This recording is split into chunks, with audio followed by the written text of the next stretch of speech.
Yo guys, this is the Loves of Tamang Lavoy for today's vlog. At dahil summer na ulit at alam naman natin mainit na at maalinsangan ng panahon, at natanong mo sa iyong sarili, saan nga bang beach ang magandang puntahan at medyo malapit lang from Manila?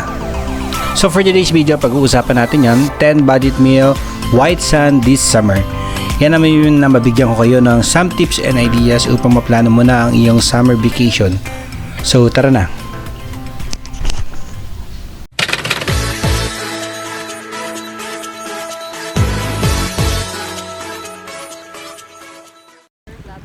Pero pag dagat na pag-uusapan niya, anticipate una, presyo, budget meal lang din. Hindi lang dapat maganda, instagrammable na locations, accommodating din since turista ka pag dumayo ka sa place na yon, and syempre safety na rin. Number 10 sa ating listahan, Cagbalete Island. Located siya sa Mauban, Quezon. Sa mismong pangalan pa lang, wala ka nang ibang asahan dito kundi white sand talaga. So, ang ang locations neto pag nag-travel ka, it takes 149 kilometers, 3.5 hours sa cars. So, kung magma-motorcycle naman kayo, it takes 177 kilometers. Estimated travel time 4 hours, depende sa kondisyon ng takbuhan. So, ito nga pala guys is Tawid Isla. So, 40 minutes siya boat from Mauban Port. So, kung mag-ano naman kayo dyan sa mismong Mauban Tourism Information kayo pupunta for registration. So, babayad lang kayo doon ng tourism ecological fee, 50 pesos. So, registration 100. Environmental 50. Yung entrance 50 pesos. So, ma-enjoy nyo na yung buong locations doon. Next naman natin sa ating listahan, pang number 9, Puting Buhangin ng Pagbilao, Quezon. Yun guys, isa rin tong White Sand na malapit lang din sa Manila. So it takes 4 hours lang pag sumakay kayo, nag-travel kayo sa car. 174 kilometers travel time estimated naman po yan. So yun, pag motorcycle ganun pa rin, 177 estimated yan, mga 5 oras depende sa kondisyon ng takbuhan. At hindi nyo na rin kailangan tumawid ng magbangka o magtawid ng isla kasi may tulay naman dito kayo dadaan sa tulay ng ng Kipot. Yan, no need na for bangka. So ganun pa rin sa tourism na lang, magbabayad kayo. Sa ecological fee is 80, medyo mataas siya. Registration 100, environmental fee is 40. So tent pitching pinapayagan po doon, 300 po. So may mga cottage naman doon, yung para mga kubo-kubo na tinatawag. No, 1k to 1.5 yung presyuhan. Syempre pag magsa-summer, asahan nyo natataas yan. Syempre minsan lang naman na summer, so huwag nyo lang angalan yung ibang mga residente kasi syempre dyan lang naman din sila umaasa pag mga ganong mga seasonal na event. So next natin sa number 8, Masasa Beach, located at Tingloy, Batangas. So ito sa bucket list ng mga mahilig mag-travel lalo na sa Batangas, hindi nawawala to. So ito matatagpuan sa munisipalidad ng Tingloy at Tawid Isla siya. So napakaganda rito pag nakapunta ka, para ka rin nasa Boracay. Tsaka yung mga establishment dito, na rin siya, upgraded na rin siya, na napakaganda. Kung solo ka naman, nagto-travel, pwede ka mag-bus dyan sa Medium Liner. So sakay ka lang dyan, sakay ka lang ng bus. It takes 3 hours and 30 minutes and travel time nun. So kung magka-car ka naman, estimated 4 hours, ganun din yung Sa motorcycle, 142 kilometers, yung din ang travel time, 4 hours and 30 minutes, almost 5, ganun din. Siyempre papahinga ka pa, depende sa takbuhan. So ganun pa rin, pagtawid mo ng isla, mag-travel ka from boat going to Mabini to Tingloy Island. So 80 pesos po yung fare niya. So 45 minutes to 1 hour travel time boat. So ganun din, ecological fee is 80 pesos. So pag arrive nyo, babayad na rin po kayo. So may naman doon, may mga jeep naman po na umiikot-ikot doon para kung saan nyo gusto magpunta. So marami na mga mahanap doon ng mga budget meal. Try nyo lang din, sama nyo sa bucket list nyo. Next naman natin, number 7, Laia Beach, located at San Juan, Batangas. Laia Beach is a top choice para sa maraming mga naghahanap ng mga white sand na malapit lang sa Manila. Itong summer, mas maraming mga pumupunta rito kasi malapit lang talaga siya. It takes 139 kilometers, 3 hours and 40 minutes, 4 hours sa travel time, ganun lang. So mabilis lang siya, ganun din siya pag minutor lang din siya. 4 hours, so 30 minutes, ganun lang din siya. So pag pupunta kayo rito, diretso na agad kayo sa kanilang municipal tourism office. So para makapagbayad kayo ng ecological fee, which is 20 pesos. So sa Laia, pwede kayo mag-visit din through online. May mga naman doon, may mga site naman sila nag-offer, di ba, ng mga accommodations. Lalo na kung magbi-visit ka sa kanila, para mahirin nila kung anong araw nila kayo ibubuk, anong araw kayo darating sa kanila, ilang araw. Syempre, pagdagsa ng turista, napakarami talaga. Pero kung nyo na ako, para ma-enjoy nyo lang din yung lugar, ganun ang gawin nyo. Next naman natin, number 6, Burot Beach, located at Calatagan, Batangas. Isa sa pinakamagandang beach sa bahagi ng Batangas. Undeveloped pa yung area at mararamdaman mo talaga yung province ambience. Kaya masarap talaga mag-relax.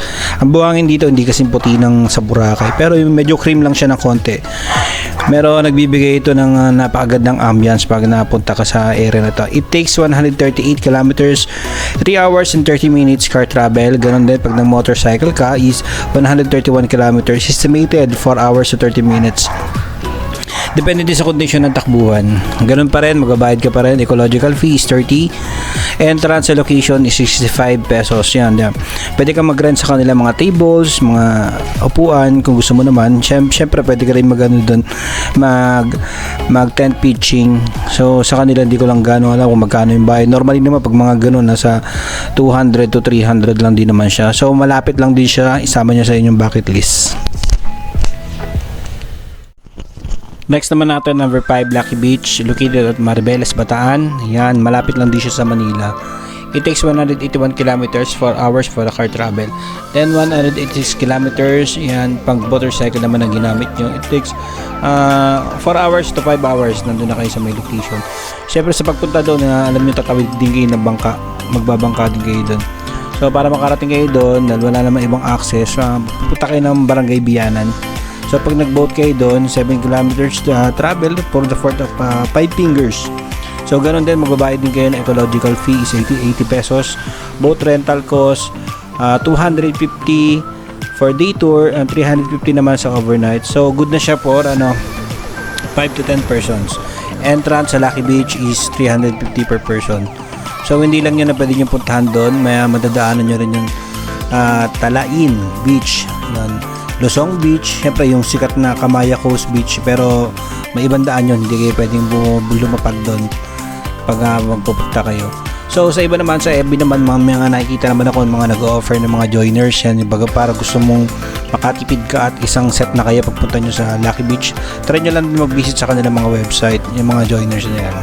So sama nyo sa bucket list, guys. Next naman natin sa number 4 is Magalawa Island. Magalawa is a private island resort located at Palawig, Zambales under the DENR Masinloc Onyok Bay Protected Landscape and Seascape. So dito, ang nagmamanage dito sa island na to is Armada Resort. So marami rin silang in-offer dito, pwede mag-walk-in, pwede mag-overnight. Marami rin silang mga water activity dito. Normally pag pumunta kayo rito, malapit lang din naman, 5 hours siya from Manila. So madali lang naman din siya puntahan, sakay kayo ng Victory Liner.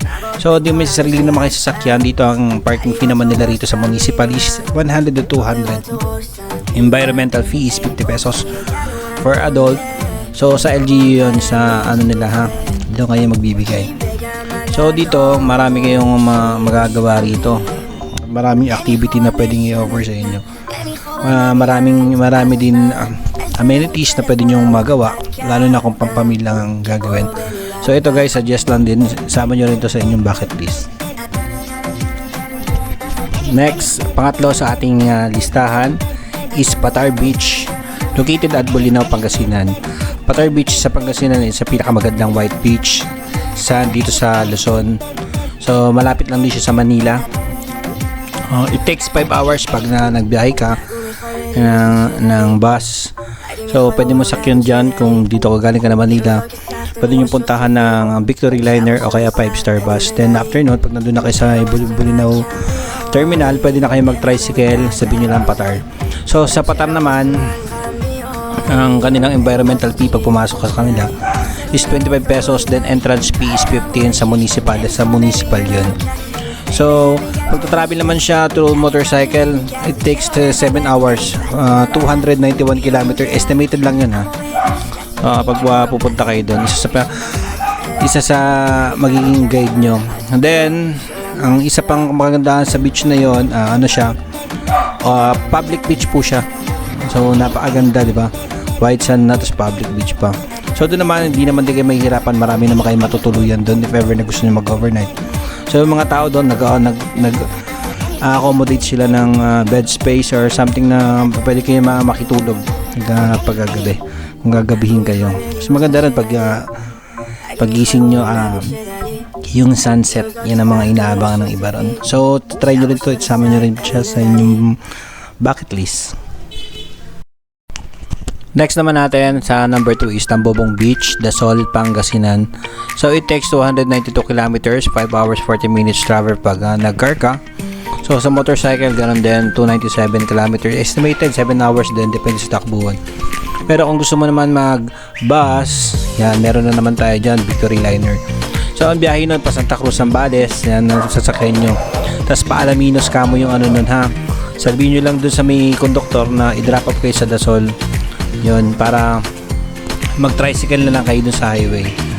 So papunta kayo kamo ng Tambobong. So doon, pag pumunta naman kayo, ang environmental fee naman doon nasa 25 pesos lang din. Pero meron din silang isang pinupuntahan doon yung tinatawag nilang Culebra Island. So ang entrance doon, isa sa pinakamaganda yun ha, 80 pesos. So pag nag-cottage kayo doon, nasa 500 lang din naman, parang kubo-kubo lang din. Yan yung mga pinaka nila. Pag nag-tour kayo doon, ang tawid nila ron is 300 to 400 yan overnight. Maganda rin siyang experience pag lumapag kayo ng Pangasinan. So kung galing na kayo sa ibang beaches sa may Pangasinan, try nyo rin po yun na ma-enjoy nyo rin po yun. Last sa ating listahan is 100 Island. Ayan. Sa siyam na nabanggit natin mga white sand, kung kulang pa sa inyo, dito kayo pumunta sa Alaminos, Pangasinan. Kasi higit sa 100 isla na may white sand na mapupuntahan nyo rito. So, ang island dito to be exact is 124. So, madali lang din naman siya puntahan. It takes 250 kilometers. Car travel, yan, 4 hours and 40 minutes, mga something na ganoon. Sa motorcycle naman, it takes 257 kilometers. Yan. Estimated lang din yan 6 hours, depende sa takbuhan kung paano kayo tatakbo papunta dito sa 100 Islands. So ganun din, kailangan nyo rin magbayad ng environmental fee doon, 60 pesos, yung entrance nila 30. So may insurance din sila dyan, normally na 10 pesos to 15 ganyan. So kung kukuha naman kayo ng tour guide, nagre-rate yun ng 1,000 sa day tour. So sila yung magtuturo sa inyo sa mga isla-isla dyan. So yun lang ang mga dapat yung i-anticipate pag pupunta kayo dyan sa 100 Island. So syempre pag nagbabiyahe, lagi tayo magbaon ng ingat at lagi natin isipin na nag-travel tayo para mag-enjoy, para ma-relax. So iwas tayo sa disgrasya at laging happy lang na nawa makatulong itong video na ginawa ko para sa inyo. At kung nagustuhan mo naman, yan, palike na lang po. Yan. Pa-subscribe na rin po nang sa ganun update po kayo sa mga next video natin. Thank you and happy watching.